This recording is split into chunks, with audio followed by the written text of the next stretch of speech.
Jean-Mathieu Taristas, La Réunion TV. Je me trouve actuellement à l'île de La Réunion, plus exactement aux Avirons, avec monsieur Philippe Régnier, où nous allons parler d'un fléau international, national, régional, départemental, qui n'est autre que le tabac. Plus de 5 personnes ont le cancer chaque jour à l'île de La Réunion.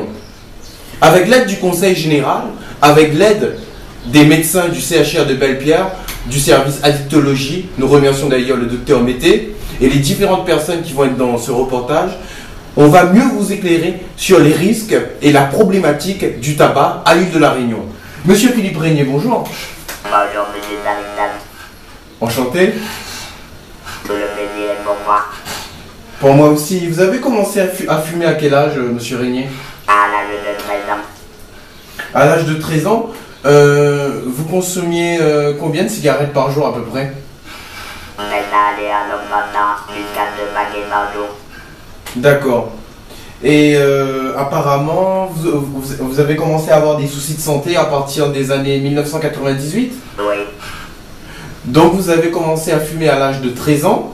Et en 1998, vous aviez quel âge lorsque les premiers problèmes de santé se sont déclarés?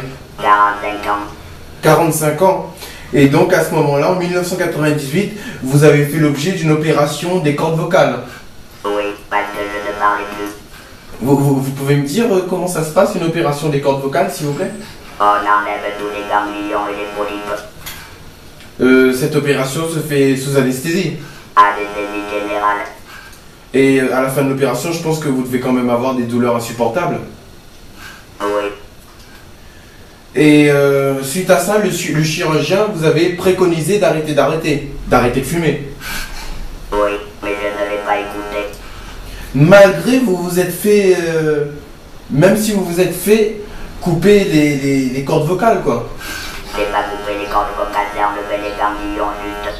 Et je parlais après. D'accord. Ce qui montre quand même que vous étiez vraiment addict au tabac. Ben oui.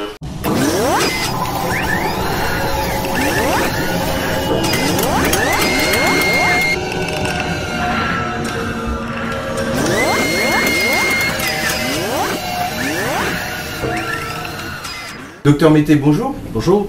Excusez-moi de vous déranger. En fait, je suis venu vous voir parce qu'en ce moment, au niveau de la Réunion TV et du Conseil général, on est en train d'étudier les addictologies du tabac. Et ce qui m'a réellement choqué, c'est que certaines personnes ont déjà eu plusieurs opérations à cause du tabac, des opérations qui sont graves et très douloureuses. Malgré cela, au bout de la 3e opération, elles continuent quand même à fumer. Est-ce que cela est normal? Alors normal, normal, oui, d'une certaine façon. C'est-à-dire que le tabac est une dépendance très, très forte, hein. C'est une addiction, c'est une maladie chronique qui s'étale dans la durée, un petit peu comme des maladies comme le diabète, comme l'hypertension. Et cette dépendance pour le tabac, malheureusement, elle est extrêmement forte, hein. Souvent, on considère qu'on peut presque la comparer à des dépendances telles que l'héroïne, la cocaïne, hein, donc des drogues qui font particulièrement peur, hein. Et d'ailleurs, le tabac, c'est aujourd'hui la première cause de mortalité évitable, hein, dans notre société, donc c'est vraiment un problème de santé publique. Et cette dépendance très forte, malheureusement, il faut souvent plusieurs tentatives pour s'en débarrasser.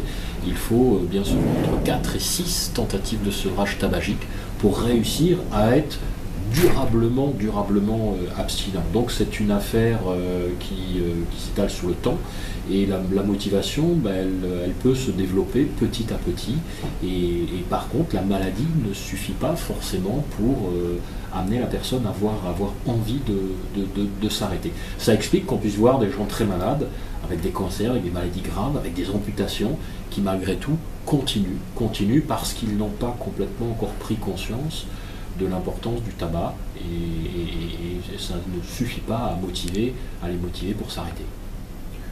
Si je peux parler du cas concret de monsieur Philippe Régnier. Philippe Régnier, il a quand même eu un cancer du larynx et des cordes vocales. Il a eu une ablation du larynx et des cordes vocales, qui est quand même une opération très douloureuse.